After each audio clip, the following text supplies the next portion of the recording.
আজকের ভিডিওতে আলোচনা করব বোথ শব্দটি নিয়ে। আমরা বাক্যে কোথায় কিভাবে বোথ ব্যবহার করতে পারি তা নিয়ে আলোচনা। বোথ কথাটির মানে হচ্ছে ইচ অফ টু। আবার বলছি, ইচ অফ টু, দুজনের মধ্যে প্রত্যেককেই যখন সমানভাবে ধরা হয় তখন সেক্ষেত্রে আমরা বোথ ব্যবহার করে থাকি। এখানে একটি sentence, both my parents are very careful. Parents are very careful ধরে নেওয়া যাক। এইবার প্যারেন্টস কথাটির মধ্যে আমরা কি পাই? প্যারেন্টস কথাটির মধ্যে আমরা পাই ফাদার এবং মাদার। এবার সেন্টেন্সটিতে ফাদার এবং মাদার দুজনেই কিন্তু ভেরি কেয়ারফুল, তারা ইকুয়ালি ভেরি কেয়ারফুল। তাই আমরা কিন্তু বোথ এখানে নিঃসন্দেহে ব্যবহার করতে পারি। অনেক সময় বোথ এবং বোথ অফ ব্যবহার করা হয়ে থাকে। তো দেখে নেওয়া যাক কীভাবে ব্যবহার করা হয়ে থাকে। Before determiners the, my, our, this, এরকম অনেক ডিটারমিনার্স রয়েছে। তাদের সাথে কিন্তু আমরা বোথ এবং বোথ অফ দুটোই ব্যবহার করতে পারি। যেমন both my parents are hard working, অথবা both of my parents are hard working. Both of this apples are rotten, অথবা both this apples are rotten আমরা বলতে পারি। অফ থাকতেও পারে বা নাও থাকতে পারে। কিন্তু একটি বিষয় খেয়াল রাখতে হবে, যদি আমরা অফ ব্যবহার করে থাকি তাহলে কিন্তু আমরা অবশ্যই ডিটারমিনার্স ব্যবহার করব। ডিটারমিনার্স ব্যবহার করা মানেই হচ্ছে কি, কিন্তু সেখানে আমরা অফ রাখতেই হবে। যেমন বোথ অফ প্যারেন্টস যদি বলি তাহলে ভুল হয়ে যাবে। কেন? কারণ হচ্ছে এখানে আমরা কিন্তু ডিটারমিনার্স ব্যবহার করিনি। বোথ অফ আপেলস বললেও ভুল হবে, কারণ এখানে ডিটারমিনার্স ব্যবহার করা হয়নি। যেমন বোথ অফ দিস অ্যাপেলস বললেও কিন্তু ঠিক হতো।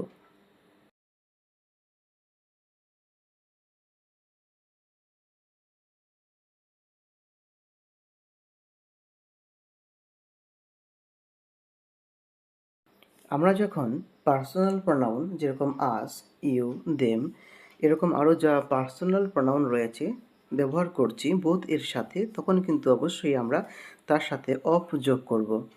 অফ যদি যোগ না করা হয় তাহলে কিন্তু সেক্ষেত্রে বাক্যটি ভুল হয়ে যাবে।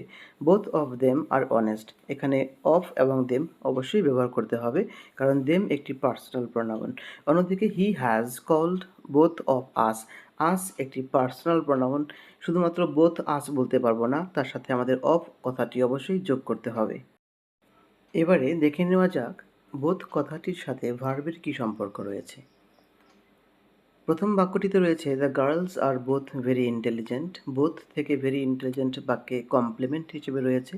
The boys can both play well, এখানে ক্যান এবং প্লে এই দুটো ভার্বের মাঝখানে কিন্তু বোথ রয়েছে। সমস্ত যখন দুটো ভার্ব থাকবে তখন দুটো ভার্বের মাঝখানে আমরা বোথ ব্যবহার করে থাকব। Both of my parents, both of my parents বাক্যে সাবজেক্ট হিসেবে রয়েছে হ্যাভ গন টু পুনে, তারা পুনেতে গিয়েছে। এখানে বোথ অফ মাই প্যারেন্টস প্লুরালে রয়েছে, তাই ভার্ব হ্যাভ ইউজ করা হয়েছে। বোথ কথাটি কিন্তু কোনো নেগেটিভ সেন্টেন্সে আমরা ব্যবহার করতে পারি না। সবসময় অ্যাফার্মেটিভ সেন্টেন্সেই কিন্তু বোথ কথাটি ব্যবহার করা হয়ে থাকে। যেমন both of us are not happy today, যদি এই বাক্যটি এইভাবে বলি তাহলে কিন্তু বাক্যটি ভুল হয়ে যাবে, কারণ এইটি একটি নেগেটিভ সেন্টেন্স। নেগেটিভ সেন্টেন্সে বোথ ব্যবহার করা যায় না। বাক্যটি সঠিকভাবে বলতে গেলে তার রূপটা হবে এরকম: neither of us is not happy today. Both এবং অ্যান্ড কী করে বাক্যে একসাথে প্রয়োগ করা হয় তার কিছু নিয়ম রয়েছে, সেই সম্পর্কে একটু আলোচনা করছি এখানে।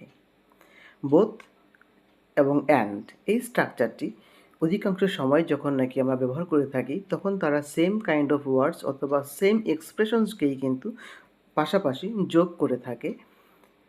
যেরকম my mother is both hardworking and loving.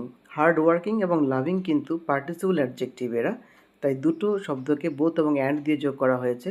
I saw both the tiger and the horse, tiger এবং হর্স দুটো অ্যানিমেল, এখানে বোথ এবং অ্যান্ড দিয়ে আমরা পরপর অবশ্যই সঠিকভাবে যোগ করতে পারি।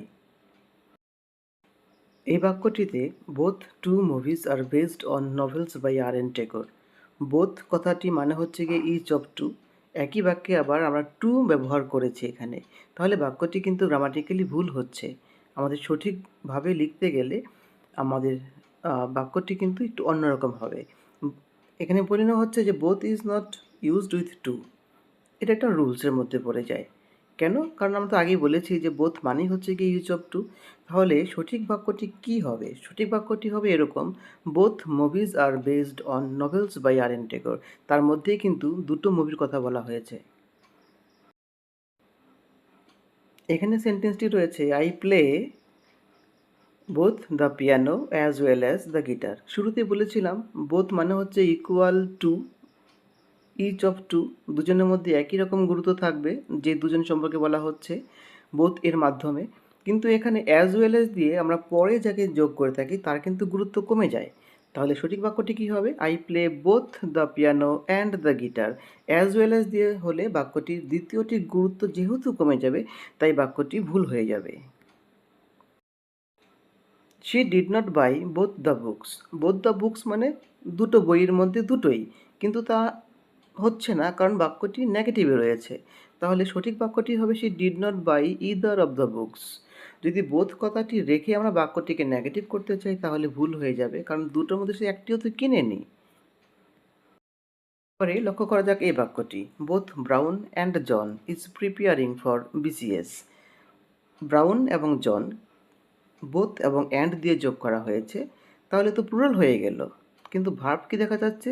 সিঙ্গুলার ফর্মে রয়েছে, ইজ। তাই সঠিক বাক্যটি হবে both Brown and John are preparing for BCS.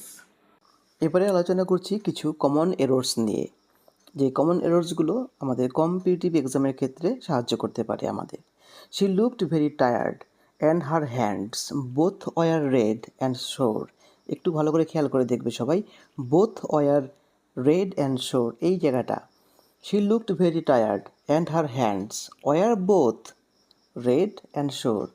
Both এবং অ্যান্ড দিয়ে কিন্তু যোগ করা হয়েছে দুটো একই রকমের শব্দকে।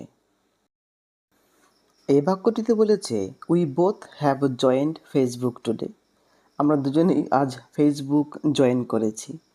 ফেসবুক একটা কোম্পানি হতে পারে, সেই কোম্পানিতে জয়েন করেছি। তাহলে কি দেখতে পাচ্ছি আমরা বাক্যটিতে? প্রথম বাক্যটি আবার পড়ছি আমি, we both have joined Facebook today. সঠিকভাবে বলতে গেলে বাক্যটি হবে we have both joined Facebook today. Both have হবে না। এই বাক্যটি বলেছে my both sons earn from online trading. দুটো ছেলে অনলাইন ট্রেডিং থেকে আর্ন করে, বলেছে মাই বোথ সন্স। এই জায়গাটা কিন্তু সঠিক হলো না, বলতে হবে বোথ মাই সন্স। বোথ এর পরে কিন্তু আমরা ডিটারমিনার্স ব্যবহার করছি, আগে কিন্তু আমরা ডিটারমিনার্স ব্যবহার করতে পারি না।